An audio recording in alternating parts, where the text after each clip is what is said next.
2023년 10월 8일 중고등부 온라인 예배를 하나님 앞에 드리겠습니다. 사도신경으로 우리의 신앙을 고백합니다. 전능하사 천지를 만드신 하나님 아버지를 내가 믿사오며 그 외아들 우리 주 예수 그리스도를 믿사오니 이는 성령으로 잉태하사 동정녀 마리아에게 나시고 본디오 빌라도에게 고난을 받으사 십자가에 못 박혀 죽으시고 장사한 지 사흘 만에 죽은 자 가운데서 다시 살아나시며 하늘에 오르사 전능하신 하나님 우편에 앉아 계시다가 저리로서 산 자와 죽은 자를 심판하러 오시리라. 성령을 믿사오며 거룩한 공예와 성도가 서로 교통하는 것과 죄를 사하여 주시는 것과 몸이 다시 사는 것과 영원히 사는 것을 믿사옵나이다. 아멘. 찬양 드리면서 준비하신 예물 하나님 앞에 드리겠습니다. 내게 있는 향유가 내게 있는 향유가 주께 가져와 그 발 위에 입 맞추고 예드리리라.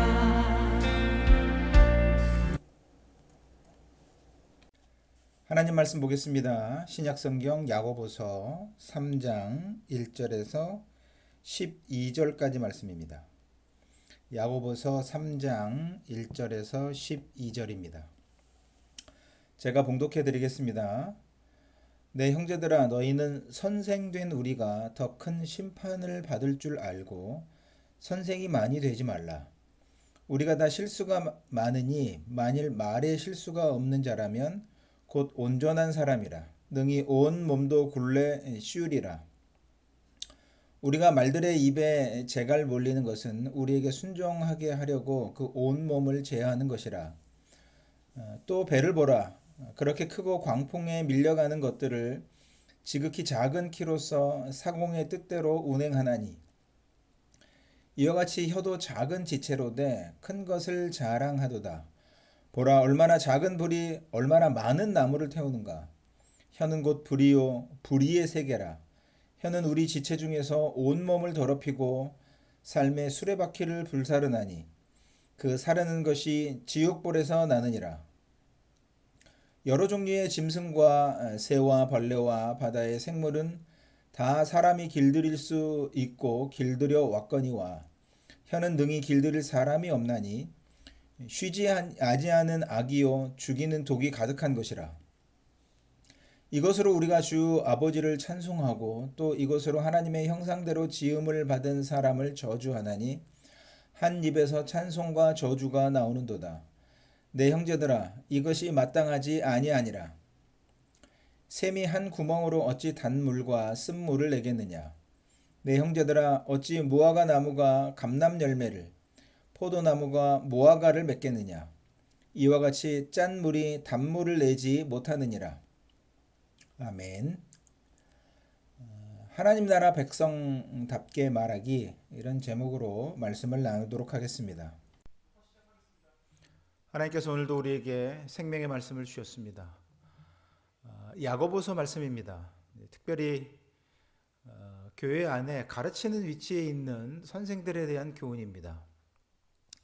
무엇보다도 그 말에 실수가 없도록 교훈해주고 있습니다. 그래서 비유적으로 우리가 타고 다니는 말의 입에 물리는 재갈, 그 다음에 배를 조정하는 키, 그리고 여러 동물들 길들이는 것, 샘, 열매, 이제 이런 것들을 비유로 해서 우리가 말하는 것이 얼마나 중요한가 교훈해주고 있습니다.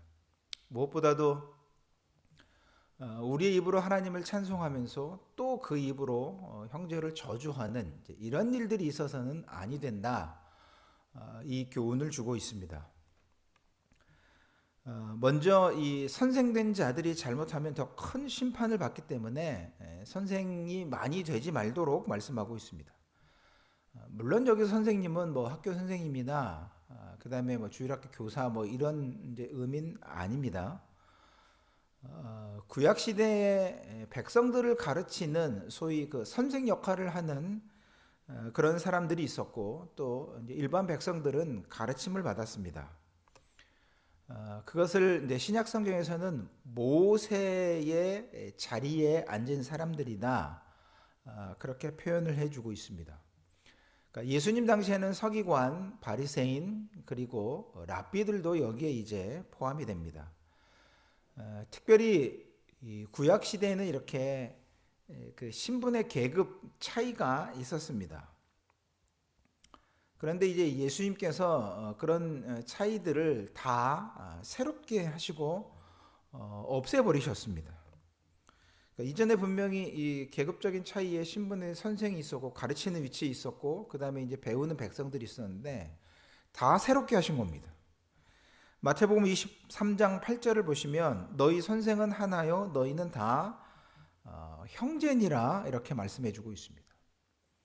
그러니까 유일하게 이제 우리에게 선생님 역할을 해주시는 분은 예수님이고, 우리 모두는 예수님 안에서 한 형제 됐다, 이 말씀을 하고 있습니다. 그래서 이제 교회 안에서 가르치는 역할을 하는 사람들이 있습니다만, 이전과 같은 방식에서 그 역할을 하는 게 아니다 하는 겁니다. 그것을 토대로 해서 이렇게 입으로 말하는 이 실수가 없어야 된다 말씀을 합니다.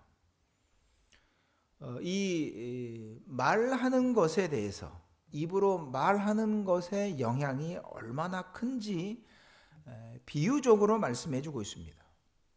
먼저 우리가 타고 다니는 이 말을 이렇게 이제 제어하는데, 말을 끌고 다닐 수 있는 그것은 그 말의 입에 물린 재갈입니다. 그냥 말을 끌고 다니려면 말을 조절하기가 힘들지만 입에 재갈을 물리면 끌고 다니기가 쉽습니다. 이건 소도 마찬가지입니다. 이제 제가 어렸을 때 시골에 살 때 나이가 겨우 8살인데 이제 소 같은 경우는 이렇게 이제 코를 뚫어서 콧뚜레를 뚫어요. 그렇게 해서 이제 끌고 다닙니다. 그러면 8살짜리 꼬마애가 그 소를 끌더라도 등치는 엄청 큰데 그게 끌려옵니다. 작은 것이지만 이렇게 이제 어린아이의 손에 붙잡혀도 끌려온다 하는 겁니다. 또 비유적으로 말씀해 주는 거는 배를 보시면 배가 굉장히 큰데도 그 배가 방향을 이렇게 조절해 가는 것이 배의 키입니다. 그러니까 굉장히 작지만 큰 배를 움직여 가죠.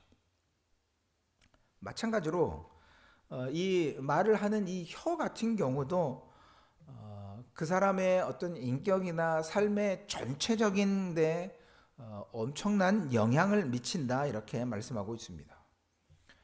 이걸 이제 부정적으로 표현할 때 작은 불씨가 많은 나무를 태운 것과 같다.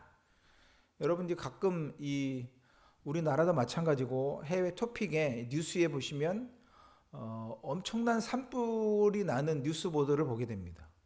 근데 그 불이 난 게 아주 작은 불씨 때문에 이렇게 이제 엄청나게 큰 산불이 납니다. 그래서 이 혀가 우리 몸 안에 있는 불의의 세계고 인생의 수레바퀴를 불태워 망치게 한다. 그리고 혀 자체도 결국 뭐 지옥불에 타버린다, 이렇게 표현을 하고 있습니다. 그리고 이제 혀를 조절하는 게 얼마나 어려운가 비유적으로 말씀하는데, 사람들이 여러분 보세요. 각종 짐승들, 그 다음에 새, 뭐 벌레, 그 다음에 이제 그 바다에 살고 있는 뭐 돌고래, 이런 거 다 사람이 이거를 이제 길들입니다. 그러니까는 어떤 짐승도 사람이 이거를 이렇게 길을 들여서 뭐 이제 심지어는 무슨 쇼도 하고 사람들의 구경거리가 되게 만듭니다. 어떤 짐승도 사람이 길들이지 못하는 건 뭐 없습니다. 그런데 사람의 혀는 길들이기가 어렵다. 그래서 성경 보시면 강력한 쉬지 않는 악이다, 죽이는 독이다, 이렇게까지 표현하고 있습니다. 그러니까 이제 혀가 이 말하는 혀가 얼마나 길들이기가 힘든지 처음에 말씀드렸던 것처럼 뭐 예수님 믿어서 하나님을 찬송하기도 하고 그 입으로 또 그냥 같이 예수 믿는 사람들 욕하기도 하고 저주하기도 하고 그런다 하는 겁니다. 그러니까 한 입에 찬송과 저주가 나온다는 거죠. 이거는 있을 수 없다는 겁니다. 그걸 또 비유적으로 말씀할 때 어떤 샘물이 나오는데 그 샘물에서 단물과 쓴물이 같이 나올 수는 없다는 거죠. 그러니까 어떤 샘물은 단물이 나오기도 하고 어떤 샘물은 쓴물이 나오기도 하는데 각각 나오는 거죠. 그러니까 여러분 이제 나무로 비유를 하면 무화과 나무에서 올리브 열매를 딸 수 없습니다. 포도나무에서 무화과 열매가 맺을 수 없습니다. 우리식으로 하면 사과나무에서 배가 열릴 턱이 없죠. 감나무에서 무슨 복숭아를 딸 수는 없습니다. 당연히 이 같은 그 짠물에서 단물이 나올 수 없습니다. 우리 혀가 그런 역할을 한다 하는 겁니다. 그래서 이제 이 말하는 것 주의하도록 그렇게 교훈하고 있습니다.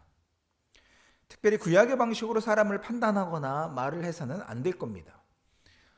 오늘 본문의 13절 이하를 보시면 야고보서의 이 선행은 지혜롭게 해야 한다 말씀하고 있고 이 지혜는 율법의 지혜입니다.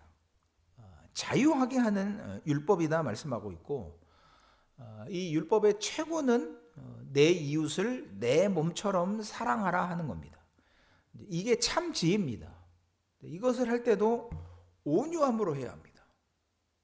그러니까 다른 사람을 내 몸처럼 사랑하는 것, 이 표현하는 방식도 그렇게 인격적으로 하도록 말씀을 하고 있습니다. 그러니까 우리가 구약의 방식으로 선생된 위치에서 율법을 가르치거나 판단하거나 그렇지 않습니다. 예수님을 통해서 우리가 새로운 교훈을 받습니다. 근데 그 역할을 해야 되는 사람들이 길들여지지 않는 혀와 같은 방식으로 판단하거나 정죄해서는 안 된다 하는 겁니다. 그러니까 우리가 가르침과 교훈 이 모든 것들 율법의 최고봉인 내 이웃을 내 몸처럼 사랑하는 방식으로 나타나야 되고 표현도 온유함으로 나타나야 합니다. 그러니까 말하는 것 조심해야 합니다. 지혜를 따라서 이 표현을 해야 합니다. 그러니까 우리가 이제 누군가에게 어떤 말들을 전하고 이런 것들을 할 때 성경에서 교훈해 주시는 것처럼 그렇게 지혜를 다해서 사랑을 다해서 해야 할 것입니다.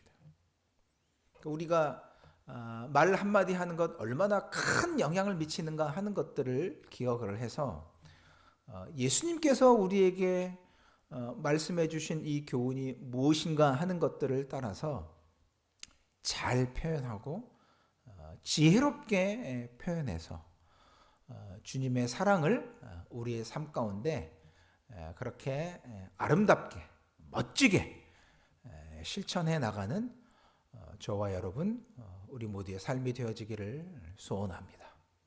기도하겠습니다. 하나님 감사합니다. 또 말씀을 통해 교훈해 주시어서 우리가 어떻게 예수님을 통해서 새로운 교훈, 새로운 가르침을 받는 사람들이 되었는가 깨닫게 하시니 감사를 드립니다. 무엇보다도 예수님을 통해서 우리를 새롭게 하심을 따라서 우리의 말과 혀로 바른 신앙과 온전한 믿음을 나타내는 저희들 되게 하여 주시옵소서. 그래서 다른 사람을 해치거나 상하게 하는 혀가 아닌 말이 아닌 다른 사람을 살리는 용기를 북돋우는 사랑을 전하는 혀와 말이 되게 하여 주시옵소서. 그래서 하나님께 영광 돌려드리는 우리의 믿음의 삶이 되게 하여 주시옵소서. 감사를 드리며 예수님 이름으로 기도드립니다. 아멘. 이제는 우리 구주 예수 그리스도의 은혜와 하나님 아버지의 사랑하심과 성령님의 교통하심이 주신 말씀을 따라서 그렇게 바른 말을 하고 사랑의 말을 하며 생명을 살려내는 말을 하는 사람들로 그 신실한 믿음으로 살아가기 원하는 모든 주의 자녀들 머리 위에 이제로부터 영원까지 항상 함께 계실지어다. 아멘. 삶의 예배를 드리는 여러분 되시기 바랍니다.